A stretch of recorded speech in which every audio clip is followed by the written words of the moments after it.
Glória a Deus. Eu queria convidá-los para a leitura da palavra do Senhor em Romanos, no capítulo 5. Esse é um texto muito interessante e que contém uma verdade profunda que vamos tomar para a nossa reflexão nessa noite. Romanos, capítulo 5, no versículo 1, ele diz o seguinte: tendo sido, pois, justificados pela fé, temos paz com Deus, por nosso Senhor Jesus Cristo, por meio de quem obtivemos acesso pela fé a esta graça, na qual agora estamos firmes, e nos gloriamos na esperança da glória de Deus. Não só isso, mas também nos gloriamos nas tribulações, porque sabemos que a tribulação produz perseverança, a perseverança, um caráter aprovado, e o caráter aprovado, esperança, e a esperança não nos decepciona, porque Deus derramou o seu amor em nossos corações, por meio do Espírito Santo que Ele nos concedeu. Amém? Queridos, a verdade que eu disse antes da leitura do texto, que é profunda, embora toda essa verdade, toda essa palavra seja tremenda, uma palavra de Deus para o nosso coração, mas uma verdade profunda que a gente tem aqui está no versículo 1. Ele diz que nós fomos justificados pela fé e por isso temos paz com Deus. Talvez algumas traduções, há algumas traduções que colocam lá como tenhamos paz com Deus. Mas o fato é que quem foi justificado não terá a paz. Ele já tem a paz com Deus. Temos a paz com Deus. Isso é uma certeza, isso é algo presente, é para o agora, é nosso, não é algo para amanhã. Nós já temos essa paz com Deus. Essa é uma verdade profunda. Mas essa verdade da paz com Deus, ela só é uma realidade porque ela está em Cristo Jesus. Nós temos essa paz porque ela vem de Cristo. Porque nós fomos justificados em Cristo Jesus por meio da fé. Então, a pessoa de Jesus, e é em Jesus que nós temos essa paz. Não há como ter uma paz senão por meio de Cristo. Não há como termos a paz verdadeira, a paz real, senão por meio de Jesus.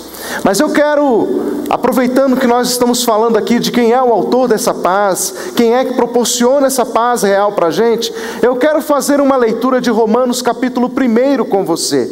Gostaria de te convidar a abrir a sua Bíblia em Romanos no capítulo 1, do versículo 1 ao 6. E como a gente está fazendo uma reflexão aqui da palavra de Deus, eu gostaria mesmo de pedir a vocês que se concentrassem na ministração, amém? Vamos evitar uma conversa, vamos evitar andar, conversar, vamos ouvir o que a palavra vai ser ministrada agora, tá bom? Concentração, por favor, em nome de Jesus. Peço aos jovens que parem de conversar, tá bom? Vamos ouvir aqui a palavra, amém?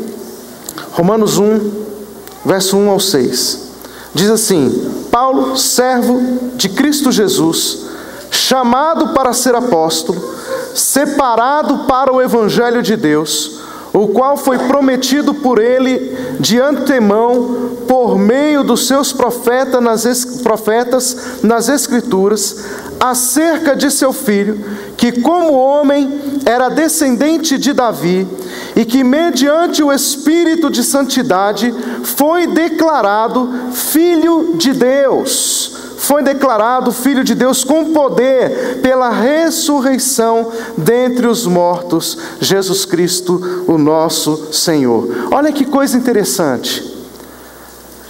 Jesus, até então, ele não era reconhecido Filho de Deus. Até então, não havia esse reconhecimento de Jesus como Filho de Deus. Paulo diz que havia uma expectativa a respeito de quem era Cristo, quem era a pessoa do Messias tão esperado. Jesus veio e ele morre na cruz do Calvário. Mas a declaração de que Jesus é Filho de Deus não foi dada no seu nascimento. A declaração de que Jesus era Filho de Deus foi dada na sua ressurreição. Foi a ressurreição de Cristo que validou a sua filiação. Foi a ressurreição de Cristo que afirmou que Jesus era Filho de Deus. Então é isso que Paulo diz. Ele diz então no verso 4: mediante o Espírito de santidade, Jesus foi declarado Filho de Deus com poder pela ressurreição dentre os mortos. Jesus Cristo nosso Senhor. Então, aqui em Romanos, Paulo vai nos contar esse processo que Jesus, da humanidade de Jesus. Ele vai falar da nossa condição como homem. Ela vai falar da nossa condição de homens caídos. Vai falar da nossa queda, da nossa corrupção. Vai falar que todos nós somos merecedores da morte e do inferno, porque nós pecamos. Todo homem pecou, todo homem feriu o coração de Deus, todo homem provocou a ira de Deus. Vai falar sobre isso. Mas Romanos também vai contar a condição de nos tornarmos filhos de Deus. Então, se a gente puder resumir aqui Romanos, a gente vai poder dizer que Romanos é a revelação, é o entendimento, o discernimento do homem caído até se tornar filho de Deus, por meio da pessoa de Jesus Cristo. Por isso Jesus é declarado logo no início, no Romanos 1, o Filho de Deus pela ressurreição.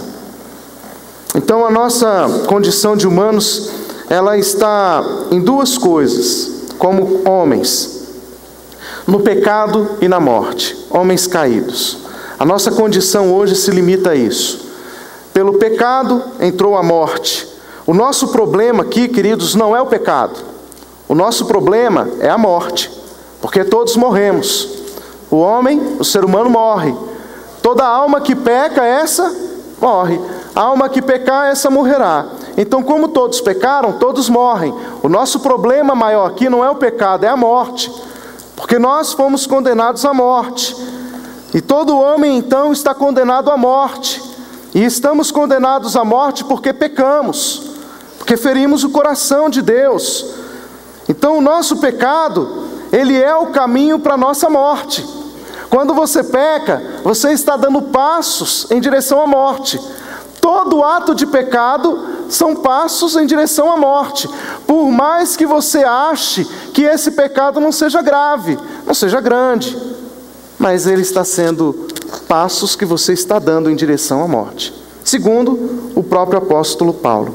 Então o pecado em Romanos, ele não é uma condição moral, mas ele é uma natureza, ele trata da natureza do ser humano, né? Ele é ontológico, na verdade.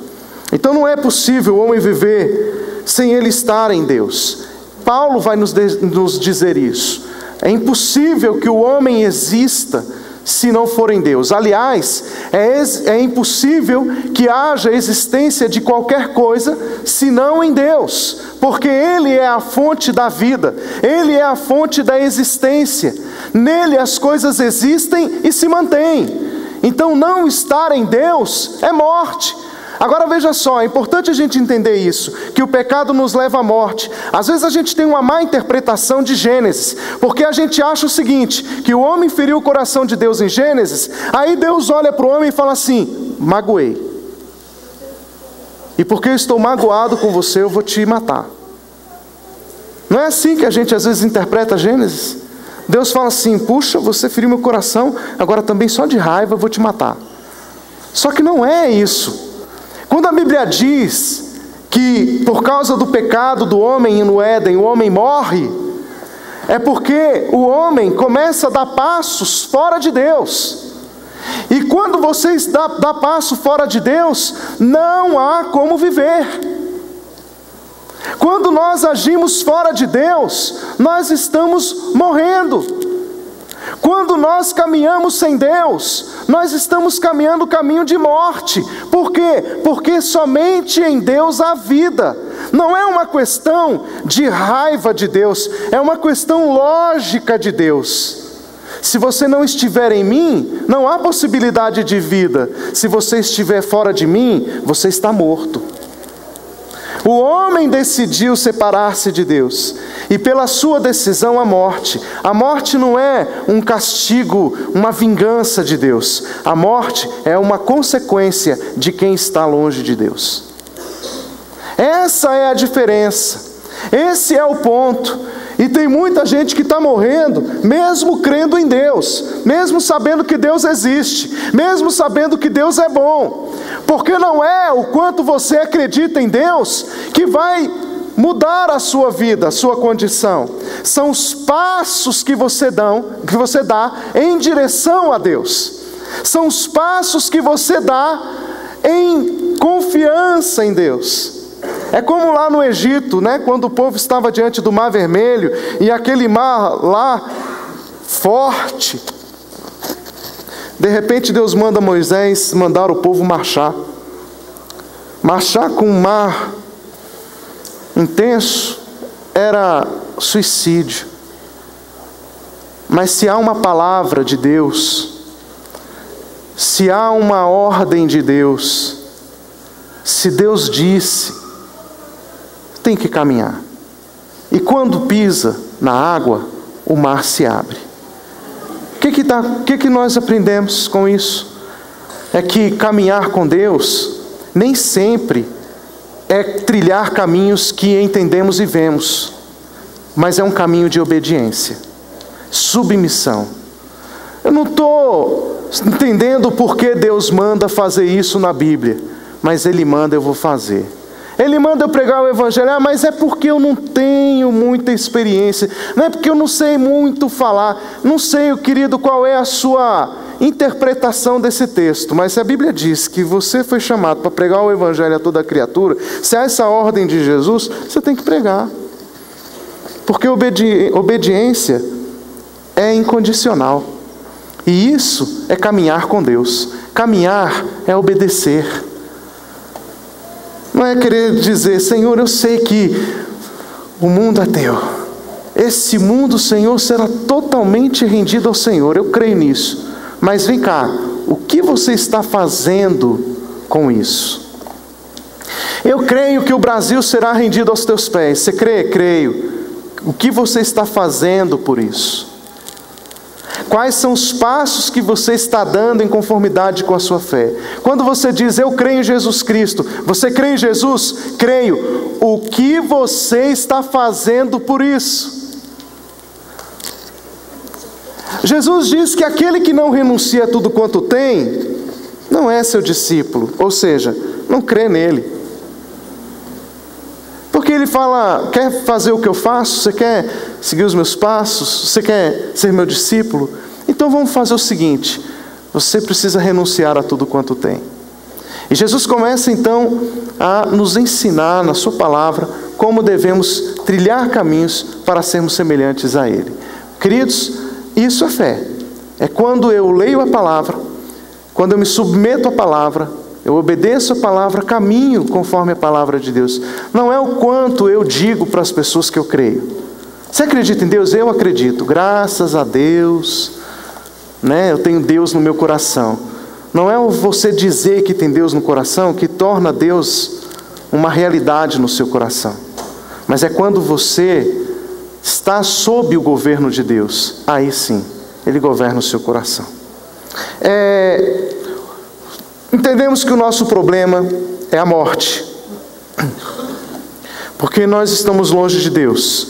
O pecado aqui em Romanos, ele não é uma condição, mas ele é de fato a questão da natureza de Deus. A Bíblia vai afirmar em Romanos, no capítulo 6, o versículo 23, que o salário do pecado é a morte. O problema do homem é a morte, porque toda alma que peca morre. Então essa é a forma da gente ser independente em relação a Deus, foi o que nos condenou. Por quê? Porque o princípio da justiça foi quebrado. Nós estamos fazendo estudos toda segunda à noite com os jovens, geralmente na casa do Rui e da Elisa, mas com exceção essa segunda-feira, porque eles estão viajando, nós estaremos na casa da Sônia, estudando lá, né? Então vocês já se sintam convidados. Mas na segunda-feira à noite, nós estamos estudando um pouco sobre isso, avaliando essa questão do Evangelho, da justiça de Deus. E é muito interessante a gente entender que Deus é um Deus de amor, mas Ele também é um Deus de justiça. E às vezes nós ficamos em intercessão sobre como resolver esse problema do amor e da justiça em Deus. Porque às vezes a gente acha que pelo fato de Deus ser amor, você já viu as pessoas questionarem isso? Se Deus é amor, por que Ele não salva todo mundo? Não é verdade? Se Deus é amor, por que Ele vai permitir que o homem vá para o inferno? Porque Deus também é justiça. Agora, na justiça de Deus, conforme a justiça de Deus, nenhum homem poderia ser salvo, porque todos pecaram e carecem da glória de Deus. Olha que coisa mais complexa ficaria de entender, né? E daria um nó na nossa cabeça, porque se é por uma questão de amor, todo homem deveria ser salvo. E se for por uma questão de justiça, nenhum homem poderia ser salvo. Como que Deus vai resolver esse problema no seu coração sem ferir o seu amor e a sua justiça? Só há uma forma de Deus resolver isso, como amor e justiça. Sabe como? Na pessoa de Jesus Cristo. Porque Jesus vem morrer para satisfazer a justiça de Deus. Agora o interessante é porque na cruz do Calvário, Jesus morre para pagar o preço do pecado da humanidade. Jesus morre para que o nosso pecado seja levado sobre Ele. É o que diz Isaías 53. O nosso pecado está sobre Jesus. A morte na cruz é a revelação da justiça de Deus. Mas a cruz também, a morte de Jesus na cruz, além de ser uma revelação da justiça de Deus, é uma revelação do amor de Deus. Porque Romanos 3,16 diz que Deus amou o mundo de tal maneira que deu o seu Filho. Então nós temos na cruz do Calvário a maior manifestação do amor e da justiça. E isso satisfez ao coração de Deus. O que torna legal diante de Deus e dos homens a nossa salvação. Porque agora eu não sou salvo por minhas obras, porque não há justiça nas minhas obras, mas eu sou salvo na pessoa de Cristo Jesus. A nossa salvação está totalmente ligada, atrelada a Cristo Jesus. Olha que coisa tremenda, é algo que nós temos refletido sobre isso, a nossa salvação, a implicação da nossa salvação na pessoa de Jesus Cristo. Então, Deus precisa resolver o problema do pecado do homem. Como que Ele vai resolver esse problema? Bem, a Bíblia então nos dá uma direção. É necessário que um filho do homem, um filho de Adão, ele morra. Porque foi pelo homem que o pecado entrou no mundo. Paulo vai falar isso em Romanos. O primeiro Adão pecou. Agora o segundo Adão, ele manifesta a justiça de Deus. E por ele entra a salvação. Como esse segundo Adão, Jesus, não tem pecado, a morte então não pôde detê-lo. Pensa aqui comigo uma coisa. Se o salário do pecado é a morte, todo mundo que peca morre, não é isso?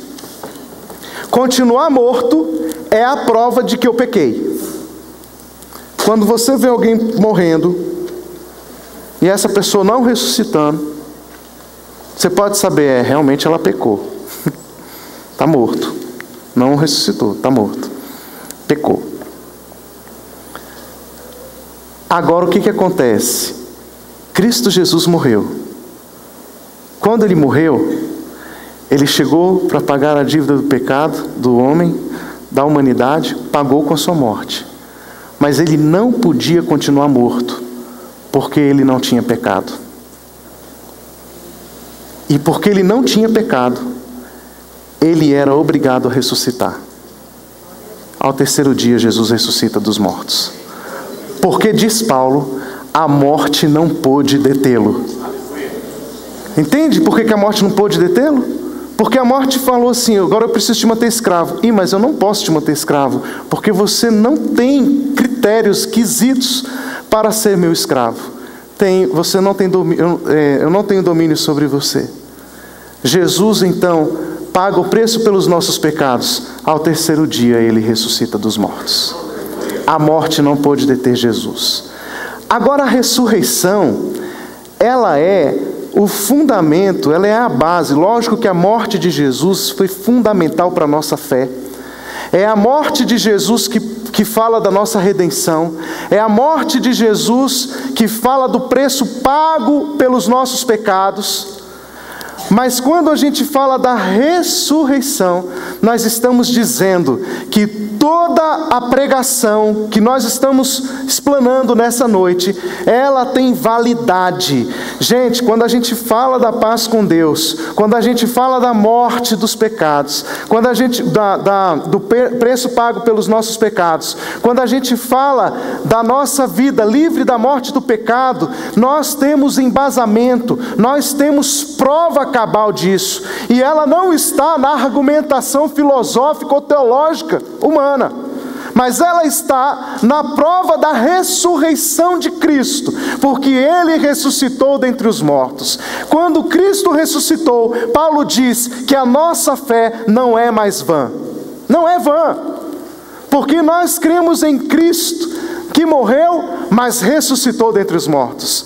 Portanto, nós não estamos aqui crendo em um filósofo. A gente não está crendo aqui em um homem que tinha uma ideologia de vida. Nós estamos crendo em um homem que ressuscitou, e ele foi declarado pela ressurreição Filho de Deus, e é por isso que nós estamos reunidos aqui nessa noite.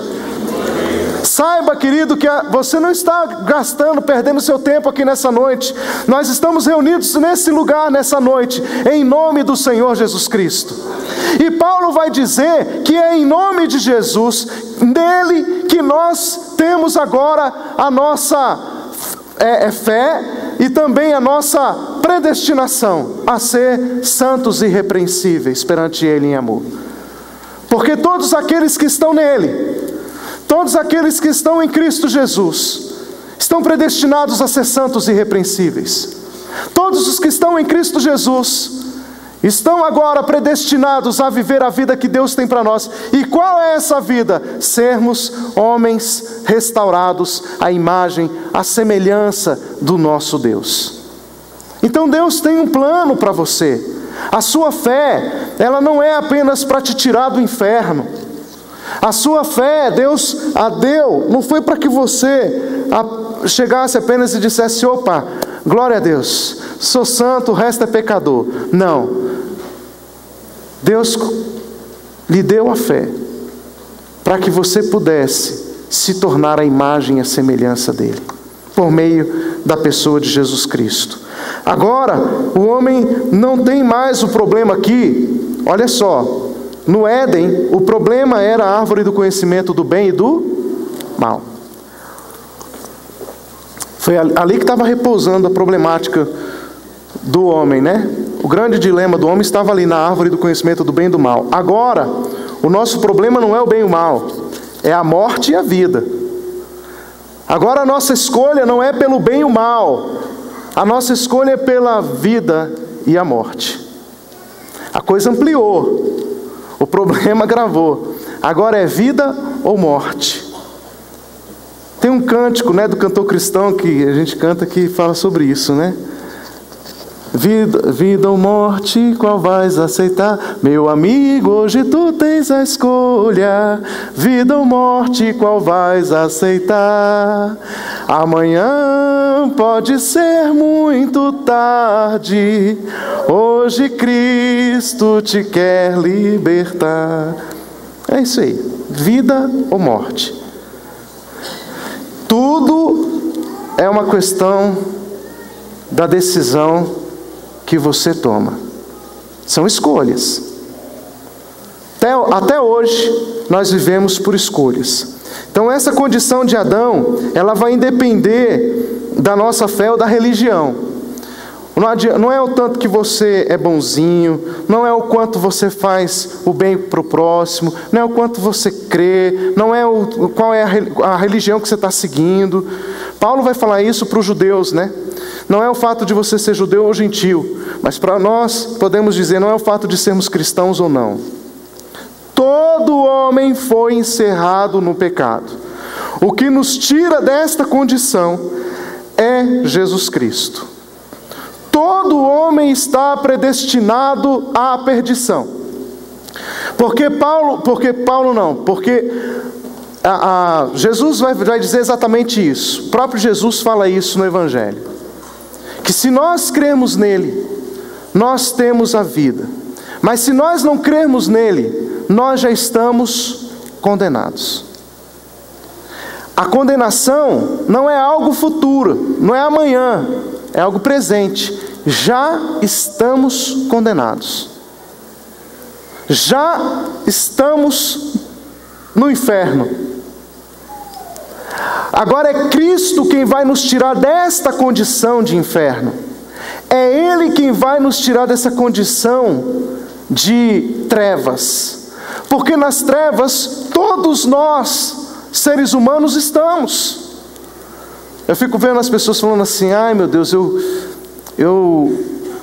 não quero ir para o inferno. Mas todo homem já nasce com o pezinho no inferno. O que eu preciso fazer para ir para o inferno? Nada. Já está lá. Fica tranquilo. Aliás, fica preocupado, né? Como que eu saio disso, pastor? Como é que eu saio do inferno? Para sair do inferno, eu preciso me tornar um discípulo de Cristo. Mas essa é a única condição? A única condição.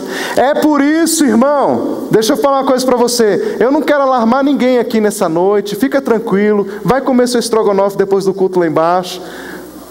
Mas se você levar a sua vida espiritual meia boca, você não saiu do inferno. Entendeu?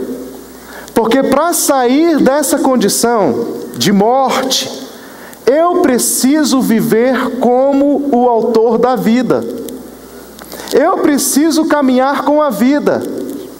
Eu preciso ser como Jesus.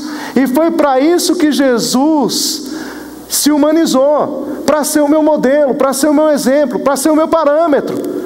Então não é apenas uma questão de acreditar em Jesus, é uma questão de viver como Cristo, de caminhar como Cristo. Então, crente mais ou menos, uma pessoa que, não, eu creio em Jesus, eu estou na igreja, tá? Eu não sou fanático. Não é fanático, cuidado. Porque às vezes a gente fica com esse medo, né? Não, que se for para a igreja todo domingo é fanatismo. Não, tem as outras áreas. Quando Jesus voltar, Ele vai olhar para você e falar assim: não, você não era fanático? Você não estava com medo de ser fanático? Fica aí na sua agora. Porque para mim, só serve para estar ao meu lado, só serve para sentar ao meu lado quem viveu como eu vivi.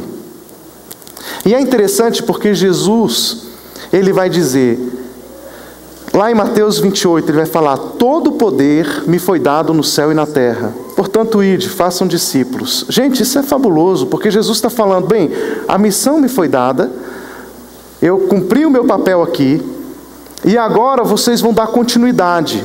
Mas vocês vão dar continuidade na mesma autoridade que eu tenho, com a mesma condição que eu tenho. Agora o interessante é porque eu só posso ter a autoridade de Jesus. Guarda isso no seu coração. Aliás, repita comigo para gravar. Diga assim, eu só posso ter a mesma autoridade de Jesus se eu tiver a mesma responsabilidade. Por que isso, irmãos? Porque se Deus der autoridade e não der responsabilidade, a gente vai ficar com autoritarismo, mandando sem poder, né? Sem responsabilidade nenhuma. E ao contrário, é problema. Porque eu tenho responsabilidade, mas não tenho poder, não tenho autoridade de Deus. Jesus fala o seguinte: olha, eu tenho toda a autoridade. Mas por que Ele tem toda a autoridade no céu e na terra? Porque Ele exerceu toda a responsabilidade.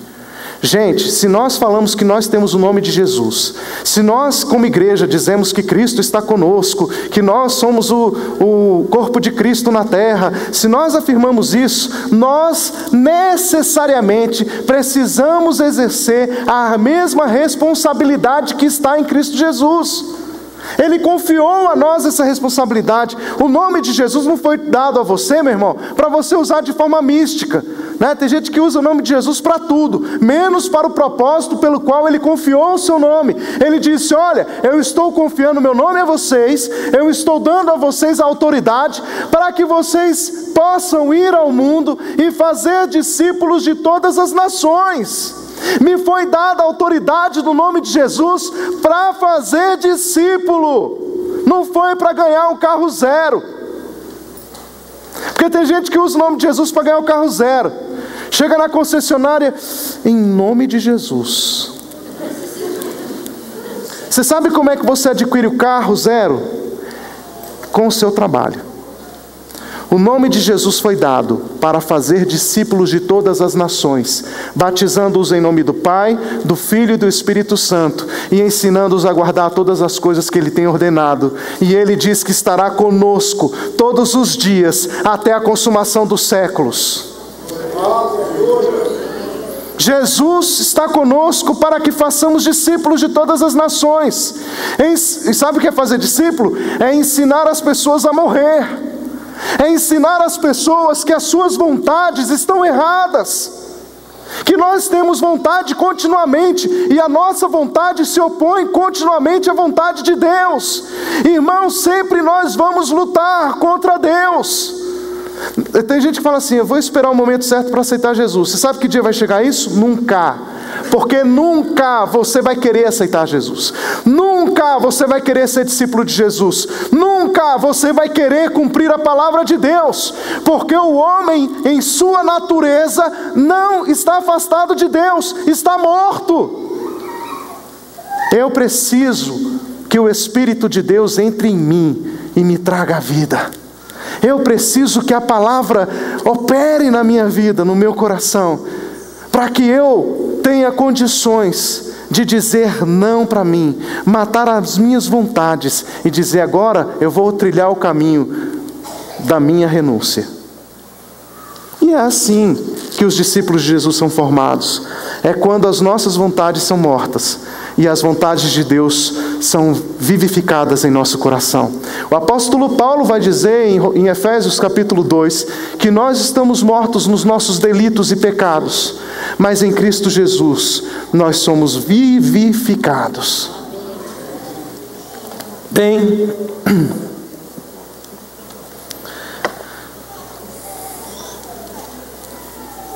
a nossa justificação é pela fé.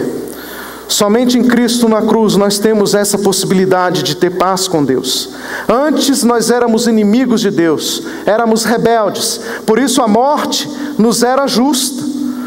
Mas o que acontece é que a nossa morte foi parar na cruz do Calvário. Olha o que está escrito em Isaías 53. Eu falei dele aqui, mas agora a gente vai dar uma lida. Não vou me demorar mais.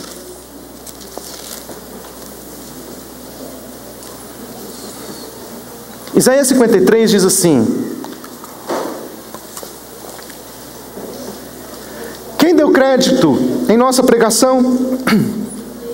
E a quem foi revelado o braço do Senhor? Ele cresceu diante dele como um broto tenro e como raiz saída de uma terra seca. Ele não tinha qualquer beleza ou majestade que nos atraísse.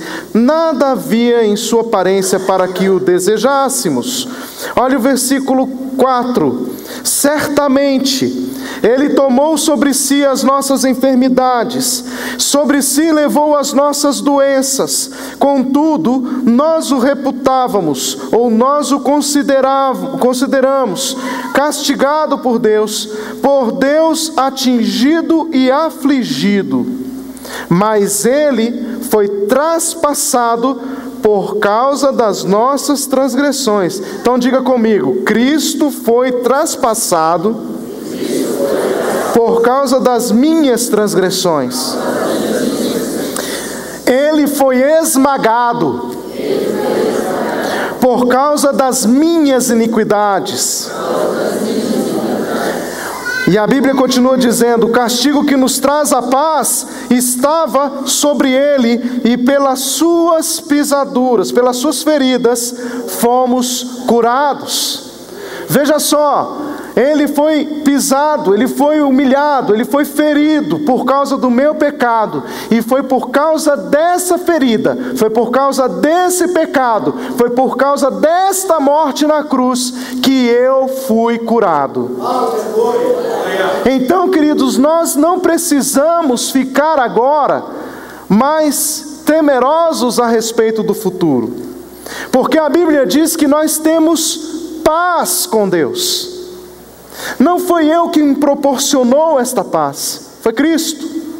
Mas a partir do momento em que eu me torno um discípulo de Jesus, eu posso viver essa paz.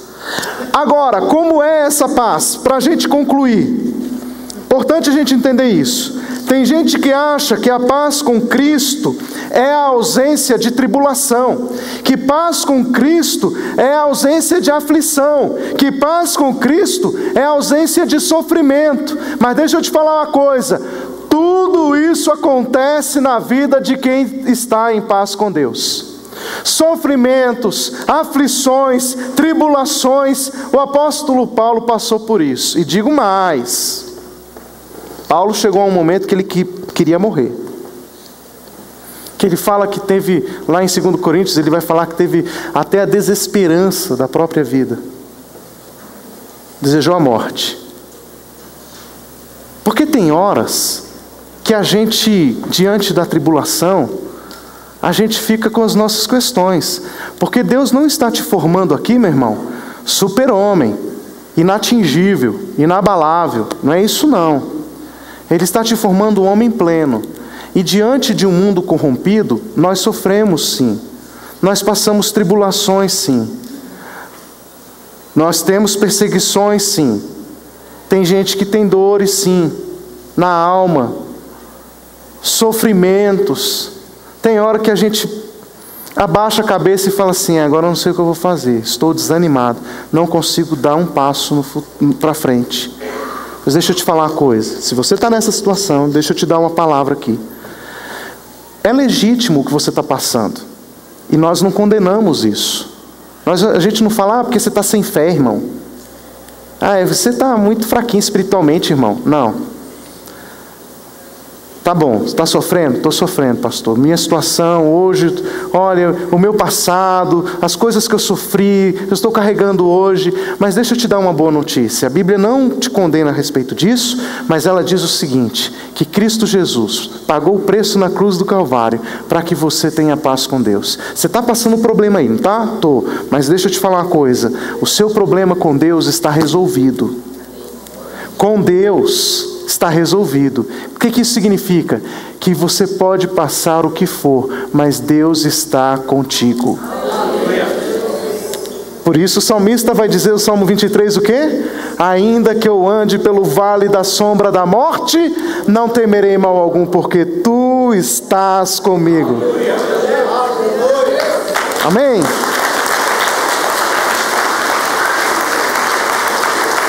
Pastor, está difícil, mas Deus está comigo. Você pode deitar na sua cama, você pode ajoelhar na sua cama, fechar os seus olhos e dizer: Senhor, tu estás comigo, a tua vara e o teu cajado me consolam. Senhor, o mundo está desabando sobre mim, mas tu estás comigo.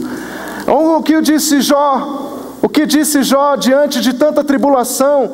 Ele disse que a sua carne se apegou, a sua pele se apegou aos ossos, que ele estava seco, já não havia saúde, não havia vigor, não havia nada, a não ser a pele dos dentes. Mas Jó poderia ter blasfemado contra Deus, mas ele não fez. E Jó, diante do caos, no pior da sua vida, no pior momento, mais negro, onde as crianças estavam zombando dele, não havia mais ninguém que pudesse acudi-lo, estava só, doente, debilitado. Ele olha para os seus amigos e diz: olha, eu não vou falar mal do meu Deus, sabe por quê? Eu sei que o meu Redentor vive e por fim se levantará sobre a terra.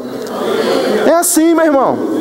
É assim, pode o mundo se levantar contra a gente, não é ausência de sofrimento, não é ter paz com Deus, não é ausência de lutas, de aflições, mas é a convicção de que nós estamos trilhando um caminho junto com Deus, nós não largamos de Deus, nós não arredamos o pé ao lado de Deus. Senhor, para onde o Senhor for, eu irei.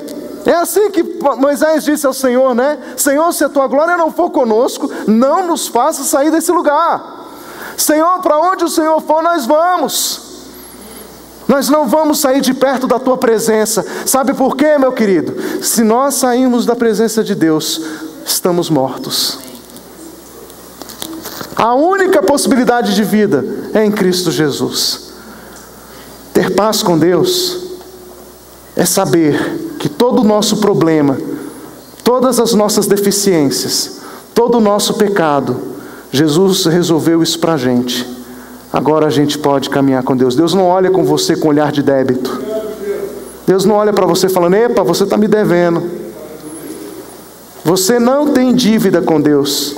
Está paga em Cristo Jesus. Deus olha para você como filho. E como filho, a herança, a amor. Deus ama você.